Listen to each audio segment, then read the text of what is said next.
I've been thinking a lot about therapy because Lord knows I need it. If you've watched enough of my videos, you know I need it. But time and money, my insurance sucks, so it's gonna have to wait. I'm gonna have to just grin and bear it. Plus, you know, it's complicated finding the right person to work with. Who knows if I'm gonna be able to find a therapist who hates me enough. Then I was thinking about Joel. Before the apocalypse, he was working construction, single dad. He probably didn't have much time or money either. Thankfully, in Joel's case, his daughter died and the world ended. So now he can finally go to therapy. Obviously, I won't go right away when the world ends. I'll wait 20 years. And then there'll be someone who hates me. Probably. Because I will do what needs to be done for the sake of my people. You know, when it comes to scenes like that, Joel in therapy, and maybe this is in my head, but I know other people think this too. Sometimes it seems like the show, in moments, is dead set on using. A lot of contemporary entertainment does this when you come across like a male archetype or characters you would presume to be a male archetype, James Bond, whatever. You know what I mean? Dead set on using these already established characters to deconstruct masculinity. But sometimes, and in the case of the therapy session Joel was in the last episode, I think it feels ham-fisted and kind of ridiculous, like almost a skit. Before this season had ever aired, if SNL made a Last of Us skit and the skit was Joel goes to therapy, you'd be like, that's a brilliant idea for a skit. Because it's good satire, but it's not meant to be satirical in the show. And that's why, I mean, I put enough notes on the screen and stuff, and I think my reaction in the moment conveyed what I'm basically fleshing out now, is that I just don't think it works very well. People are going to make fun of it, and it's not going to be taken seriously, which I think defeats the purpose of doing it at all. I don't think it's very effective. I get that The Last of Us is a very progressive franchise, so I know what it's trying to do in moments, but you can't force things, is all I mean. It's counterproductive. I get why he needs therapy. I'm just saying, interesting adaptation choices aside, because I watched that first episode purely from a gamer's perspective. I really wasn't thinking what it was doing from a narrative and character perspective as much. I did enjoy the immediate introduction of Abby and her motives. However, overall, I didn't think episode 1 was the strongest way to start the season, and not just because it's like a calm before the storm episode. It set things up, but there were a lot of narrative and character choices I found strange pertaining to Joel and Ellie. Specifically in the game, it felt more like Joel was just sad Ellie was mad at him, but he understood why. He wasn't making excuses or blaming it publicly on teenage angst.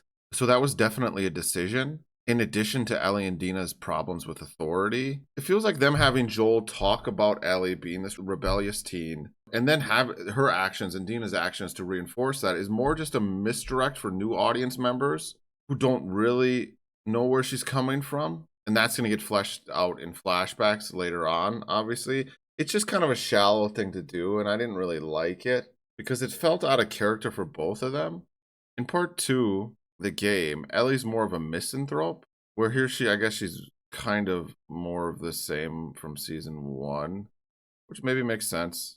But I don't know, given that both of them were kind of annoying in their approach to each other and Jackson, I don't know if the first episode did a good job of reminding us why we love these characters. In the game, the prologue does that. It's probably one of my favorite scenes in the franchise when Joel plays Future Days for Ellie.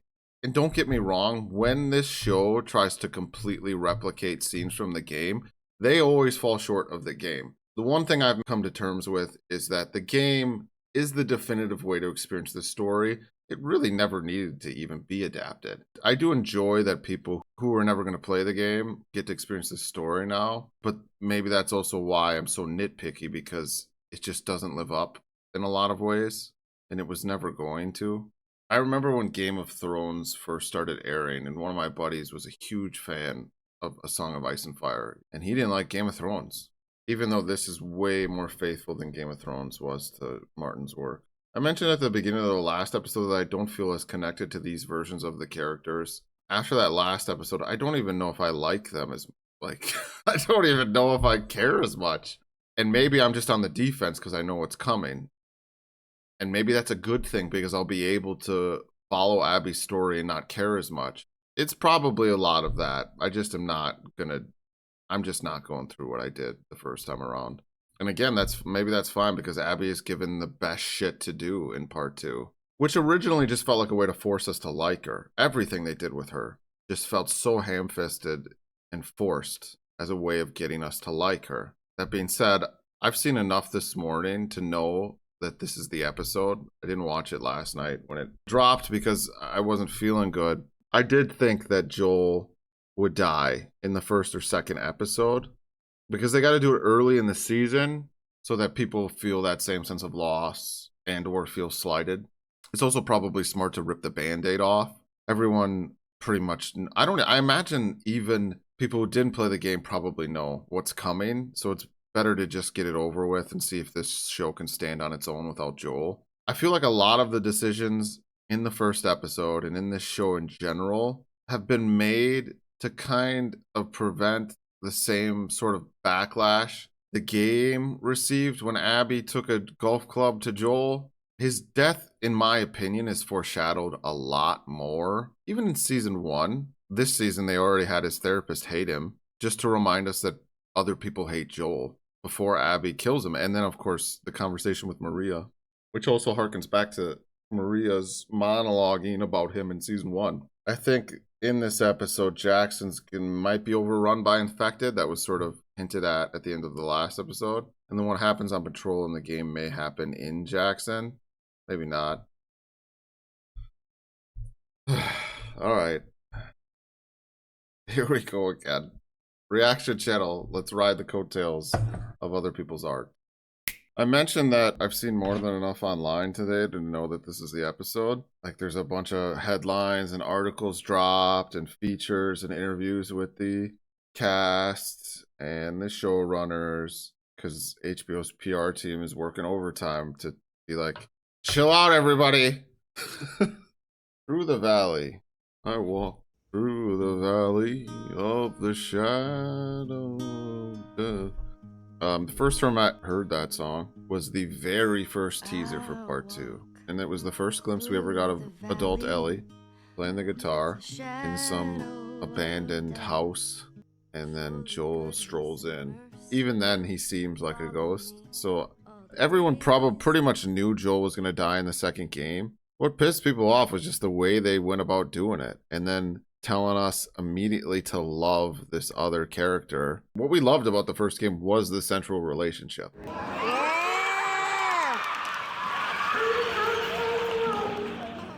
What are you doing, kiddo? I'm gonna find and I'm gonna kill every last one of them.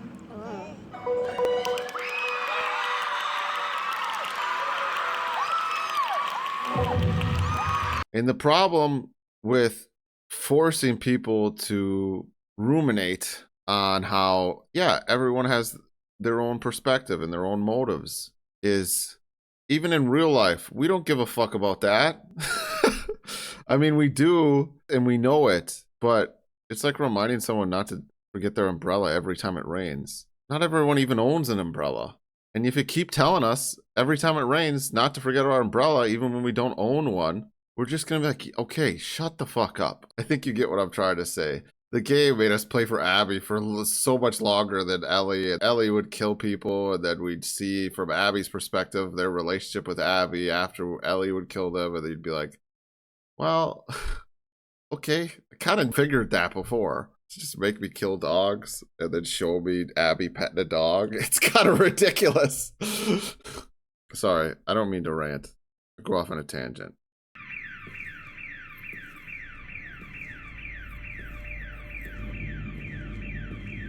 Oh.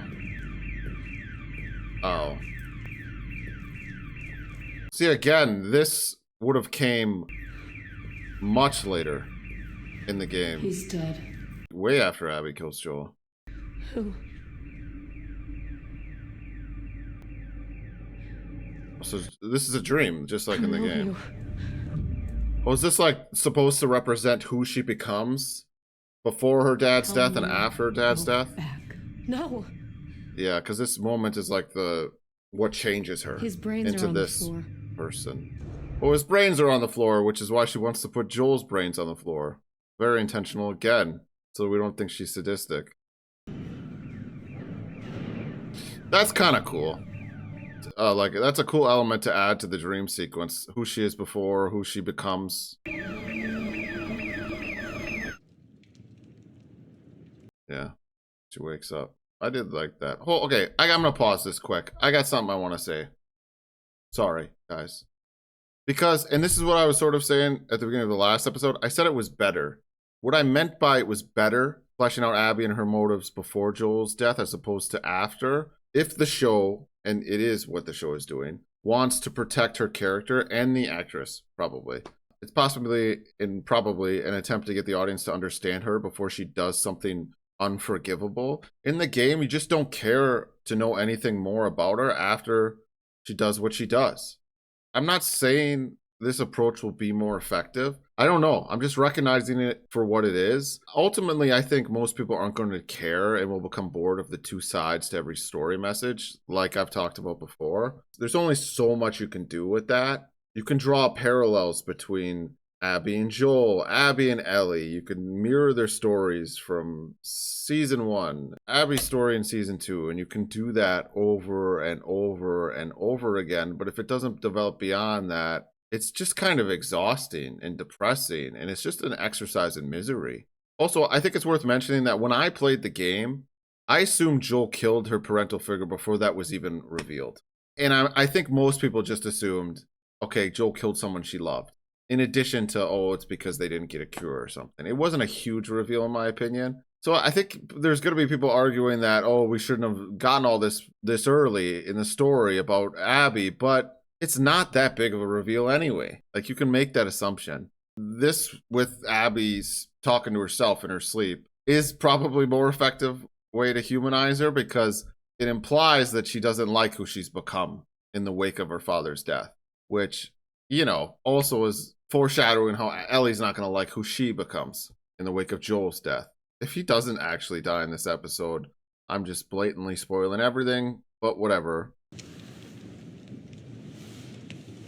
This is the cabin he dies in, or the house. So maybe they aren't going to change where it happens. In the basement here. We're in the exact same outfit. It's gonna feel like watching Ellie kill Joel, honestly. Because of how much she looks like Ellie. I'm not gonna lie about that. We'll do shifts. I'll get you something to warm up. Fuck. You did not look like that in the dark. Or the size of the community. Oh, shit. It's a city. Yeah. Power lines aren't a problem. Here are the problems. They've got 4 main gates, no other ins or outs, guard towers flanking each exit, mounted patrols, all heavily armed, overlapping It is kind of a crazy undertaking. And she just gets lucky. We still don't know where Joel is in there. We ambush a patrol, make them tell us where Joel is. Make them. Yeah, we said that we weren't gonna hurt anyone else. Relax, I'm not saying we would, I'm saying we bluff. If they don't talk, then what? Yeah, it's not like we could let them go. Yeah, it's one of these situations where you're just setting yourself up to do whatever it is you're saying you're not going to do. See it? Okay. Better be a good fucking plan. Just an identical wardrobe. Everyone's sporting, essentially. The plan is to convince her to go back. Yeah. Because if we don't, the only people getting killed out here are us.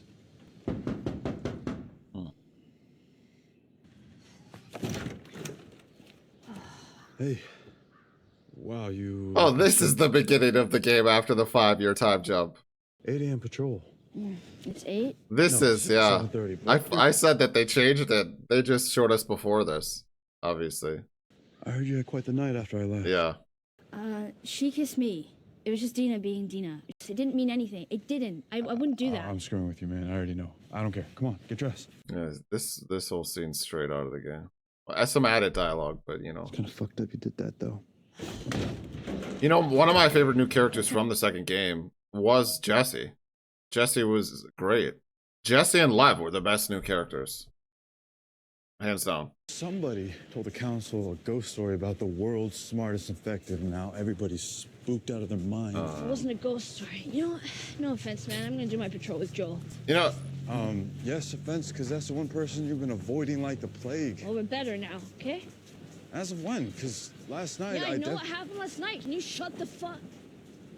maybe they did have a conversation like in the game, but the last episode seemed to imply that she didn't actually have that conversation. It has been really bad, but I'm still me. He's still Joel, and nothing's ever gonna change. Oh, maybe she just comes back and we didn't see that part when he's on the porch. That's probably what they're gonna do. So you two hash it out. They needed to establish that they were okay No, if you before don't this mind, happens. I'm gonna go on patrol with him. This is cool, too. Daddy-daughter did. Didn't the second game kind of come out around Father's Day? Fucking pricks. Yeah, I made a lot of assumptions about the last episode, and they weren't true, because this is exactly the same as the beginning of the game after the 5-year time jump. They just set it up a little differently. They're doing the same patrol and everything. Now for the rest of us, where do we go? Up, that's right. Rooftop, second floors, what do we bring? Honestly, there's a lot that they could have cut from the first episode and started here, minus some of the Abby stuff. It would have been stronger. Yep, it's a drill. Unless we're attacked, and then it's not. Correct. Seth, apologize. I shouldn't have said it. I shouldn't have even thought it. I'm sorry. We all think terrible things. Sandwiches. They're steak. Is she gonna say bigot sandwiches again? Because that was... You be safe out there. Yep. You know what? I heard that them talk about we're gonna get to see more of Seth. If they do a whole backstory episode about Seth and why he's a bigot, I'm gonna lose my mind. No, it'll just be up in the mountains. Fucking hope so. 10 seconds in, I already can't feel my ass. It's just a weird transition, I think, from season 1 to that last episode.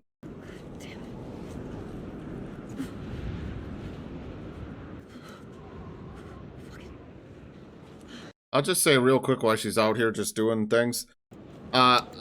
People are like, oh, she's not big enough to play Abby. Who the fuck? How jacked Abby is in the game isn't believable.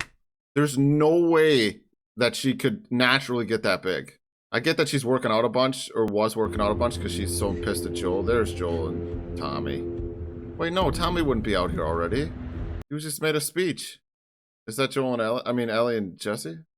I'm going to pause quick, because I'm going to tell this story. All right, so, and I shouldn't be this honest, right? I'm going to be this honest anyway. It's the truth. I played The Last of Us Part 2, had no idea there was a trans character in the game. I was 3/4 of the way done with it, and I started seeing headlines and controversy online because people, you know, that's a hot button topic. And I was like, trans character? Who's trans? Maybe because I was playing through it so fast. Once I got to the Abby portion of the game, that I missed that. But I was like, trans character? Is Abby trans? And my mind went there because she's so jacked that I was like, oh, that's how she's so jacked. But no, she's not. She wasn't. Mountaintop, Pete. How does Tommy end up with Joel then? He just goes looking for him and finds him? We'll call all the patrols back. Okay, I'm on it.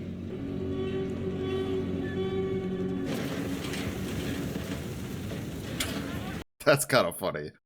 People with briefcases. Yeah, all right, but I think we're too far out to make it back. I know a spot. We can hold up there. Wait, doesn't she go with... No, Dina gets out here somehow. Oh, Dina's already out here. Or something. Yep. Yep. They really follow the game like a blueprint in this episode.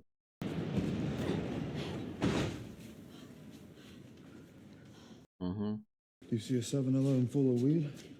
Yep. Yeah. How'd you know about this place? Eugene.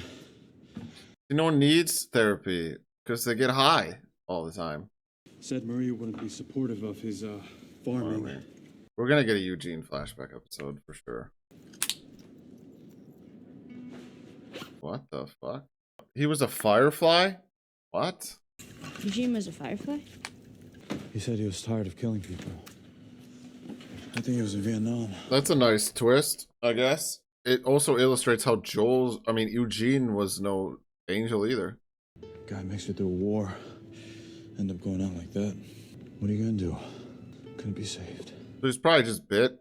Yeah. And she's gonna feel guilt because she's like, well, I could have saved him. You know, and they hammered that home by him being a firefly.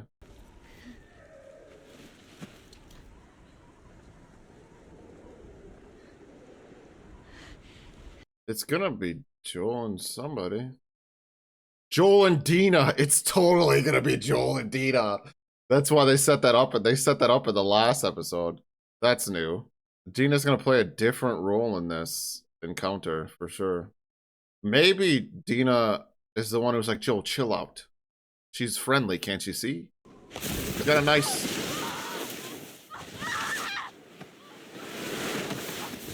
kind eyes.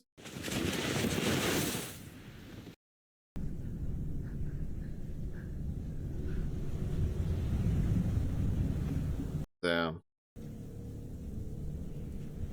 See, I already empathize with Abby so much because it's so cold out here. It would suck to be this cold.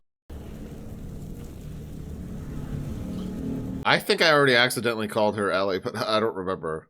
I don't mean to. Unless it's funny, then I meant to. Oh, they're still kicking. They're just frozen. Oh no, they're not. They're just, it's an avalanche?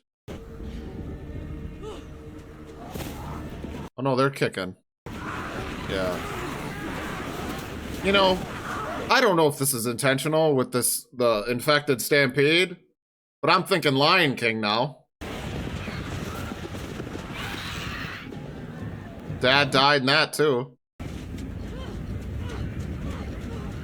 Except we never liked Scar. We were never meant to like him. This is where she's gonna run into Joel.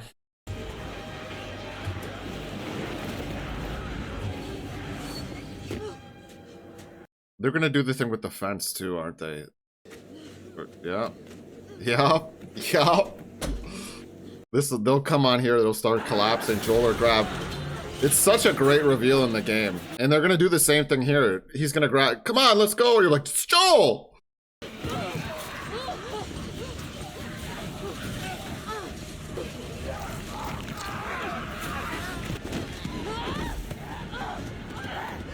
Oh no, yeah, he's gonna shoot the...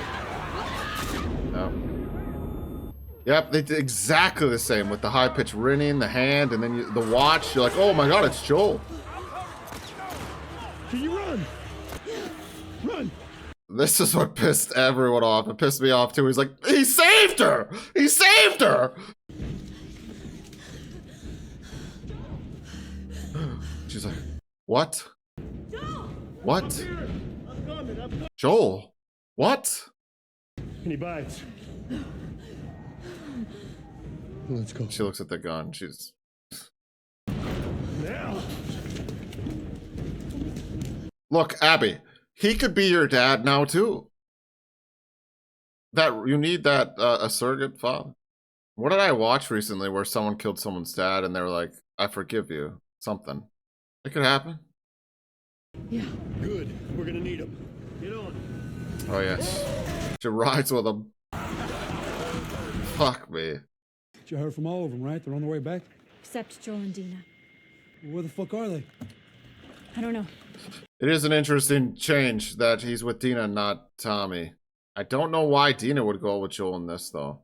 Maybe Tommy stayed back to lead, I guess. Joel, answer the goddamn radio! Storm after him. This cuts Ellie and Dina's romantic moment, though. I mean, I'm just making note of that. I think people thought it was a bit ridiculous that they got stoned and had that moment now as things were happening. Nope. Dude, you're gonna be in charge of Jackson one day. We all know, but that day has not yet come. Yeah, I like Bella more as Ellie in this episode. I don't know what was about that last episode. And for the record, I think she did a good job. She did a great job in season 1. Fuck. Amy, come back. Yeah, in between this moment, or before this moment, was like Ellie and Dina's romantic moment. They had a whole scene, like, you know, it makes sense to cut that. It really does. Pacing wise, tonally, it's like, why would you put a sex scene? Because that's what it was, wasn't it? Why would you put a sex scene in the middle of this? Oh, they found the... What does this mean for Jackson? Jackson's just gonna get fucked? This is why you shouldn't have therapists. You should have more plumbers. Kidding. Sorta. Mine by then, Ellie, whether you find them or not. Yeah, you fucking too, Jesse.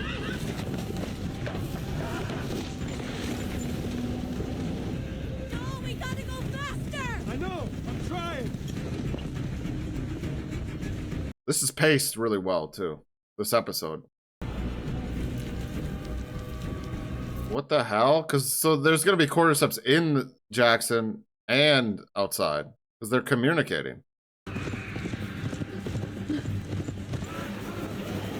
I get why Joel saved her, though.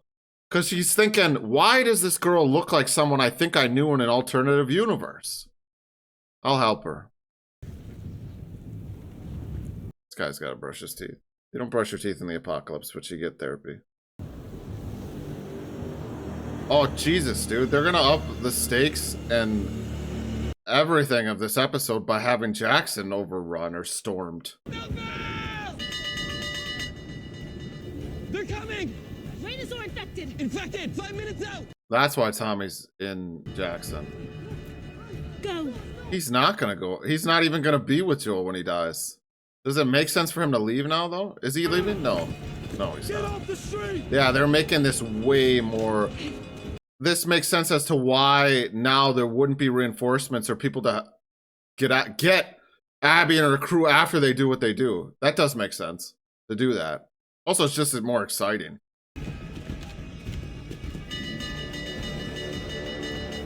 It also makes sense why there wouldn't be more numbers to go after Abby and her crew, because Jackson's probably in disrepair after this. Sorry, I'm getting ahead of myself. Or the show. Flamethrowers. That's baller.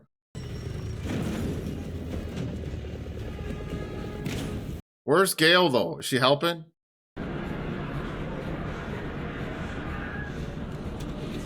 Can really tell this is the same. Jackson, hold! Just feels like people who worked on Game of Thrones worked on this. Obviously. Push! Push! They're gonna set him on fire. Isn't this is what they did in the Game of Thrones? The Battle of Winterfell.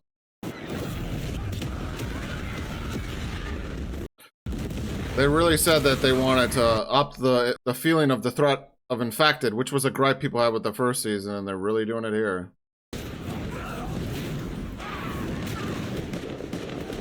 I kind of worry that we're blowing our load in this episode, though. I mean, season. I know there's a lot of shit that happens with Abby, infected related. I have to go back! We won't make it! If I don't make it, I don't make it. We're almost there! Yeah, she's just desperate to get him there.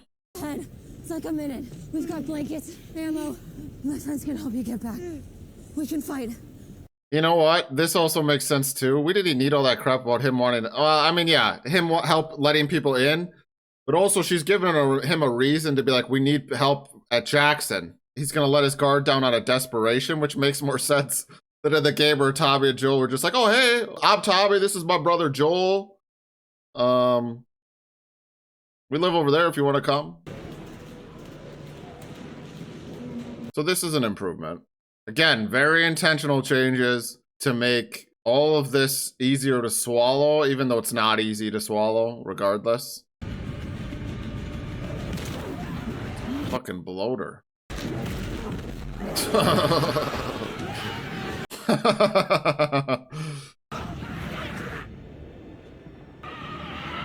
They're making this exciting as fuck, I'll say that.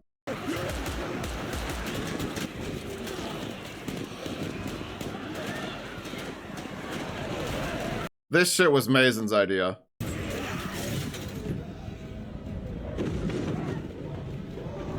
Don't hide in the basement with the dead people, Tyrion. Oh. Wrong show.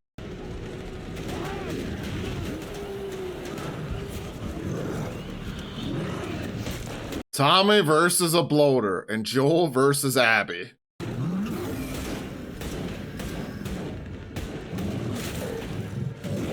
Why is he just gonna randomly go after Maria? Hey! Right here! It is Tommy versus the bloater. Are they gonna kill Tommy too? No, they wouldn't do that. Tommy's gonna take this fucker out. I hope so. That'd be cool. What if they kill, like, Maria? Would they kill someone else in addition to Joel in this episode? No! The director of this episode's doing a really good job, by the way.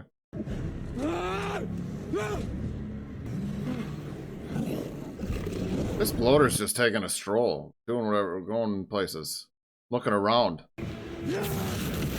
There we go.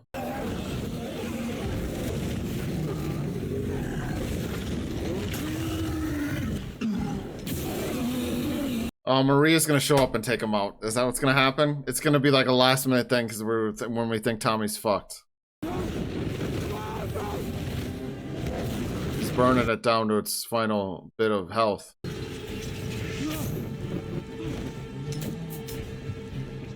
Yeah, Maria's gonna save him.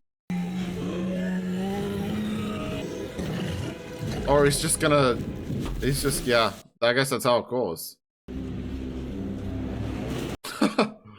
It felt anticlimactic in the best way. I like that they did it that way. Because that is how fire works. The dogs. Wow, this is handy. These dogs are beautifully trained.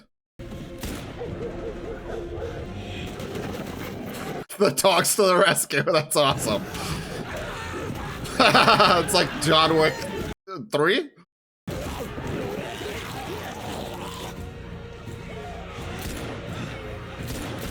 The one thing that I am certain of is that I thought Gabriel Luna's casting as Tommy was probably the best casting. I forgot to say that dogs were the best characters in The Last of Us Part 2. I can't believe we got Dina here instead of Tommy. That's very curious to see how this pans out.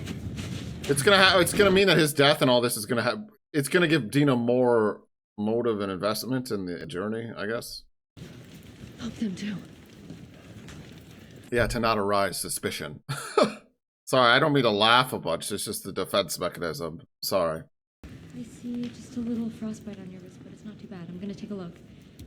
It's really smart to have Jackson under attack. Okay. WLF, yep. I'm Abby. This is Nora, Manny, Owen, and Mel. Jackson, Yeah, I come don't in. care. Tommy, come in. Do you copy? Her name's Dina. Jackson, come This is how they're gonna get Joel's name. And he Yeah. is Joel. Way better to do it this way than them just leisurely tell them. Any patrols, anyone. Anyway, and they're all realizing, fuck me! Hold on, I gotta pause quick. Okay, before I push play and we go through this bullshit again. It's not funny. They are totally just changing all the things that people complained about so they wouldn't be like, why would Joel do this shit? Yada, yada, yada. I talked about that a little bit in the last episode. It's smart changes, though. To have Jackson under attack, give Joel a distraction. Then I just don't know why we had that whole conversation about letting people in that wasn't really necessary with Maria last episode. I thought that's what they were doing to make the decisions he made about like, oh, hi, I'm Joel. I knit if you need a sweater, you know, but this is smart. This makes sense. And then Abby be the one that this is Joel, as opposed to him, Tommy introducing him and then being like, the fuck did you just say? There's one line I hope they keep in this, though. It's really important. Not if you cooperate. And I hope he doesn't say Sarah. Oh, great! That's why she's here, to make him cooperate and not fight back. Do it. If you don't do it, I'm gonna smash her in the fucking head. God damn it. Now I hate her. Do we look like raiders to you? Getting mad! No. What do we look like? See, he even recognizes what they look like. Fireflies? Oh, fuck. Yeah, they're adding all this. There are no more fireflies. They're all gone. Yeah, Joel just taking out the fireflies is fucking cool. But they're not... Sorry, again, I don't mean to laugh. It's defense mechanism. Oh, they're gonna incapacitate her instead of just knocking her out like they did Tommy. put you to sleep for 1 hour. That is all. I promise. They're being nicer with her. They're making them more sympathetic also. Yeah, they're definitely making these guys more sympathetic. In the game, we're like, you guys are dicks. Just knock out Dina, knock out Tommy, spit on Joel's corpse. See? They won't have him do that. Manny spit on Joel's corpse in the game. They won't have him do that here. I'd say you're about, what, 6 feet? It's confirming that this In is your actually... 60s now? He's in his 60s? You actually are. Pretty handsome. Why the fuck, though? Why? Congrats on that. Why are you be... I'm gonna give you one chance to tell the truth, Joel. If you do, I'll let her live. Wait, Abby. Shut up! Where was the last place you saw the firefly? Oh, she's actually taking the time to get all this confirmation. Salt Lake. I saved your life. What life? He's even saying that. Ah, oh, fuck me.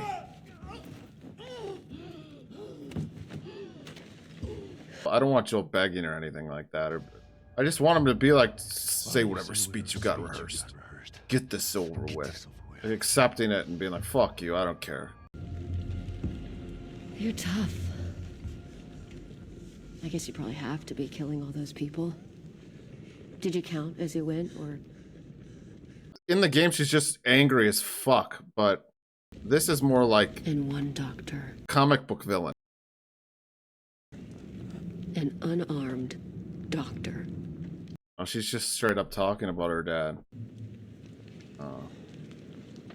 That was my dad. The nurses said you barely even looked at him when you pulled the trigger. And then you just He's not gonna say right past his body. Say whatever speech you got rehearsed, because she's just saying the speech she had rehearsed. But I looked at him. I saw him. I was 19. Yeah, okay. 19 like Ellie. She's doing the same thing. She's about to do the same thing to Ellie that he did to her. Okay, this is a good performance here. We don't kill people that can't defend themselves. And right now, that's you. But I am going to kill you. Because it doesn't matter if you have a code like me, or you're a lawless piece of shit like you. There are just some things everyone agrees are just fucking wrong. No, I disagree. Well, I mean, I agree with... I just don't agree that, I guess I like that he's nodding and looking at her. But I think her dad was fucked up. I think her dad doing surgery on a kid was fucked up. Without their permission. Oh, the fucking golf clubs. No, actually, I will give it to Caitlin for her as a performance was. You know, it's funny. Well, she posted a picture with Joel. Shut the fuck up and do it already. Yes. Yes. Oh, fuck, man. I was gonna say she posted a picture with Pedro on Instagram, so I'm okay with that, I guess. Fuck me. You. Fuck this. Stupid. There it is. Old man. You don't get to rush this. You don't get to rush this.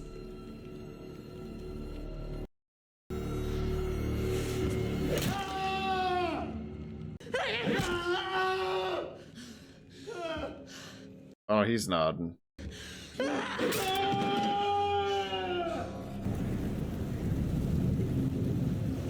She started with the leg this time.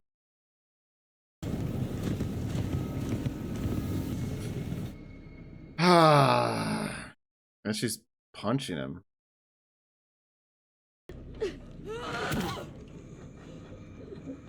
Oh, she's not using the golf club on his head, which is way worse. She's just punching him. Abby. It's smashing his head in with the golf club over and over and over with the brain matter coming out. It's way like more. I don't know. It's all whatever. Whatever.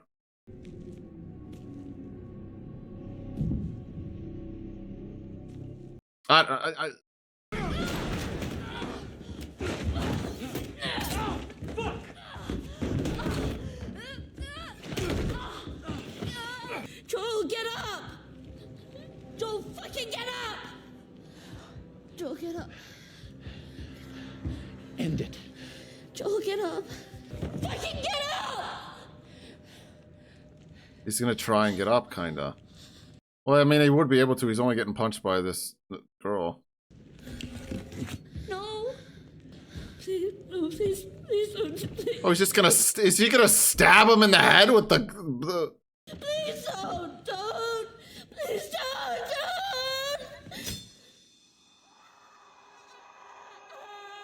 She just stabs him with the golf club pole. It was justified because, you know, Caitlin Dever wasn't justified.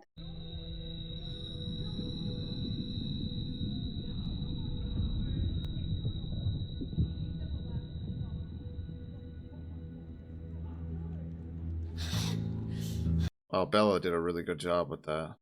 I'm gonna kill you. You're gonna die. You're all gonna fucking die. Yeah, she's smashing this scene. Bella's smashing this scene. Crushing it. Honestly, I was worried. I was worried that she wouldn't be able to live up to what Ashley Johnson did. But she's doing a really good job with this scene. Oh, he's gonna spit on him! Oh, he didn't spit on him. You lucky bastard. You lucky bastard. Oh, they didn't knock her out either. She's gonna go to the body. I'm not gonna get up, guys. I'm not fucking doing this again.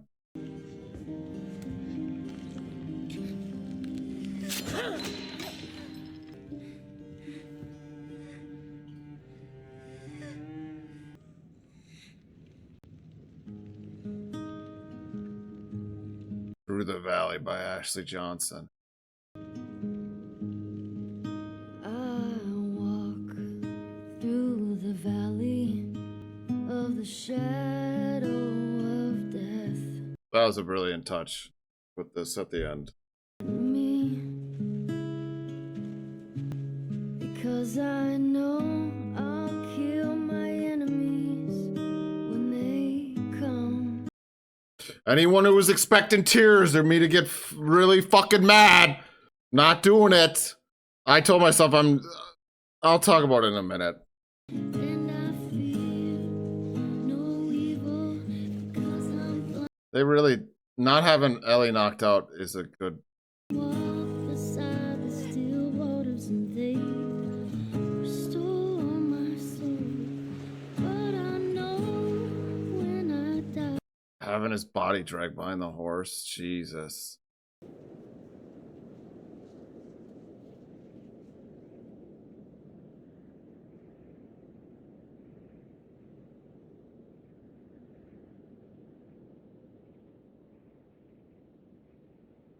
In the game, when she beats his head in over and over and over again with the golf club, it's just so hard to not think about how brutal that is, and having her punch him a bunch of times. I mean, shooting the kneecaps out's still brutal as fuck, and then beating his knees with the golf club, but felt a little less brutal. I don't know. Maybe I'm just saying that because I thought that's what they was gonna do. It's still brutal. I don't know.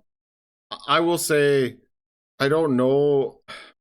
I think even though, God damn it, I was gonna make a Justified joke after she did it, and I forgot.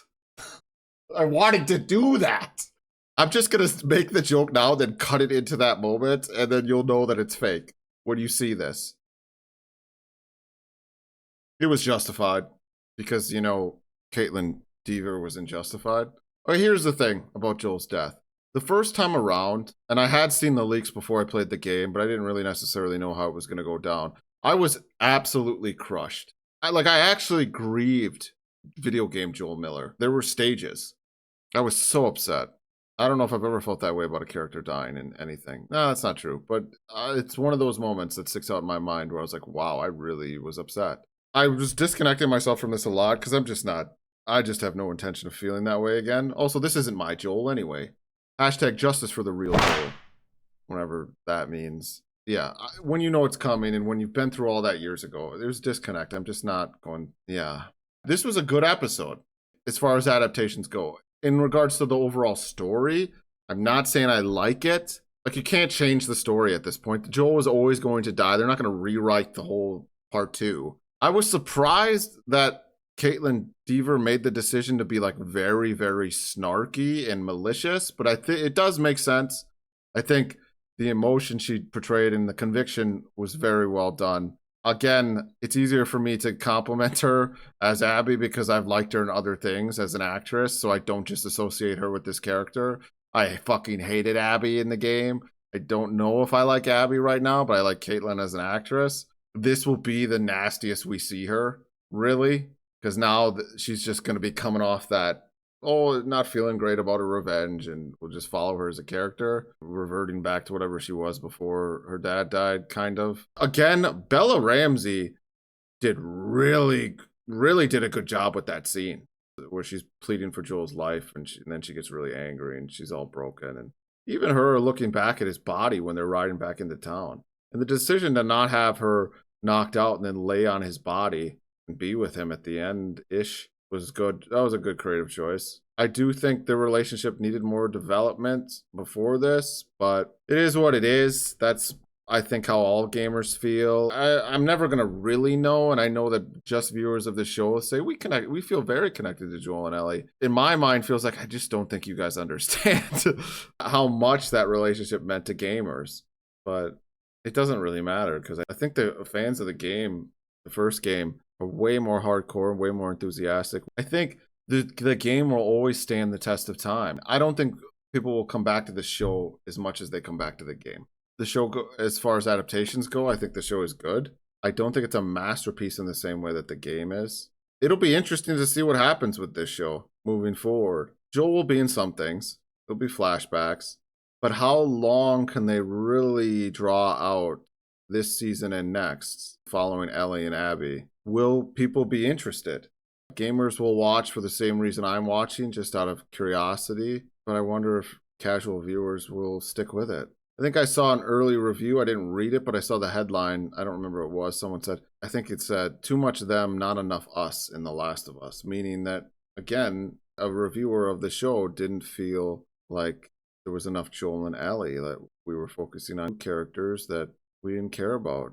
Again, I kind of want to take back what I said about Joel and Ellie and how I didn't like them in episode 1, because the portrayals of the characters were way better in this episode, and maybe it was because they were doing things, not only doing things we knew they were going to do as gamers, but they were acting like the characters that we know. And sometimes when they have them do new stuff in the show, it sometimes feels out of character, like I was saying. And maybe that's just, I don't know.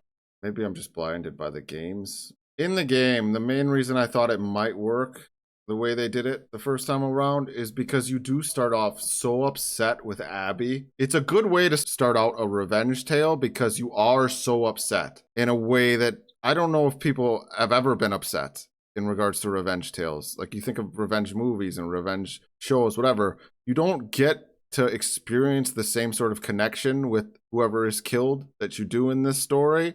So there is a lot of momentum there, and there is a lot of rage. So you're like, all right, fine, I'm ready to play as Ellie and fuck all these people up and kill all these fucking people, which is what the game wants you to feel and what the show wants you to feel. But then it just wants you to empathize with Abby so much and not want to kill her. And in its attempts to do that over and over and over again, I don't think it makes you like her as much as just exhausted by the story that you just don't care about anything at the end. That was my experience with it. Like, at the end of The Last of Us 1, I was never not invested in the story in Last of Us 1. In Last of Us 2, like I said before, I was speedrunning the game. I just didn't care as much. I just didn't care.